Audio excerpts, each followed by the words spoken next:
रात के 12 बज चुके थे। शहर से दूर एक छोटा सा रेलवे स्टेशन सुनसान पड़ा था। हवा में सन्नाटा था, सिर्फ पटरियों पर झींगुरों की आवाज गूंज रही थी। इस स्टेशन पर शायद ही कोई ट्रेन रात को रुकती थी, लेकिन फिर भी वहां एक बूढ़ा गार्ड हर रात अपनी ड्यूटी पर आता था। गांव वाले कहते थे कि वह गार्ड कोई साधारण इंसान नहीं था। अमित, जो कॉलेज से लौट रहा था, कि आखिरी बस छूट गई। मजबूरन वह स्टेशन पर पहुंच गया। टिकट खिड़की बंद थी, लेकिन प्लेटफॉर्म पर दूर उसे लालटेन की हल्की रोशनी दिखाई दी। वह पास गया तो देखा, एक सफेद वर्दी में बूढ़ा गार्ड बेंच पर बैठा था। गार्ड ने धीमी आवाज में पूछा, कहाँ जाना है बेटा? अमित बोला, पटना जाना है। सुबह तक ट्रेन मिलेगी? गार्ड ने रहस्यमयी मुस्कान दी और कहा, मिलेगी, लेकिन ध्यान रखना, आखिरी प्लेटफॉर्म पर मत जाना। अमित चौंक गया। आखिरी प्लेटफॉर्म? वह तो बंद था, टूटा फूटा और वर्षों से उपयोग में नहीं आता था। उसने सोचा शायद बूढ़ा पागल है।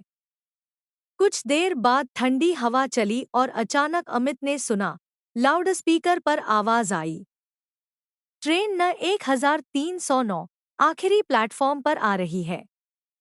अमित के होश उड़ गए। उसने चारों ओर देखा। स्टेशन खाली था। उसने बूढ़े गार्ड को ढूंढा लेकिन वह कहीं नहीं दिखा। जिज्ञासा में वह आखिरी प्लेटफॉर्म की ओर बढ़ा। जगह पर अंधेरा पसरा था। दूर से सीटी की आवाज आई और काली धुएं से भरी एक पुरानी स्टीम इंजन ट्रेन प्लेटफॉर्म पर आकर रुकी। दरवाजे अपने आप खुले और अंदर से धीमी धीमी फुसफुसाहट सुनाई दी। अमित डरते हुए अंदर चढ़ा। डिब्बे में लोग बैठे थे, लेकिन सबके चेहरे धुंधले थे, आंखें खोखली और शरीर बर्फ जैसे ठंडे।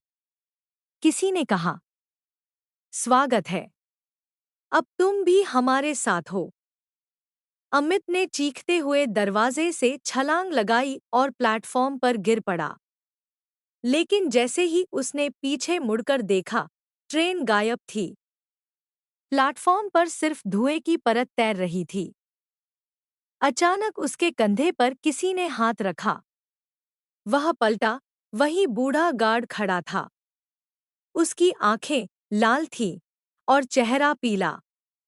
उसने फुसफुसाते हुए कहा, मैंने चेतावनी दी थी। अब यह जगह तुम्हें कभी नहीं छोड़ेगी। उसके बाद अमित कभी गांव वापस नहीं पहुंचा। लोग कहते हैं, रात के 12 बजे जब कोई उस स्टेशन पर जाता है, तो प्लेटफॉर्म पर एक नया चेहरा दिखता है, काले धुएं में घिरा हुआ, डरा हुआ। और उसकी आंखें अमित जैसी लगती हैं।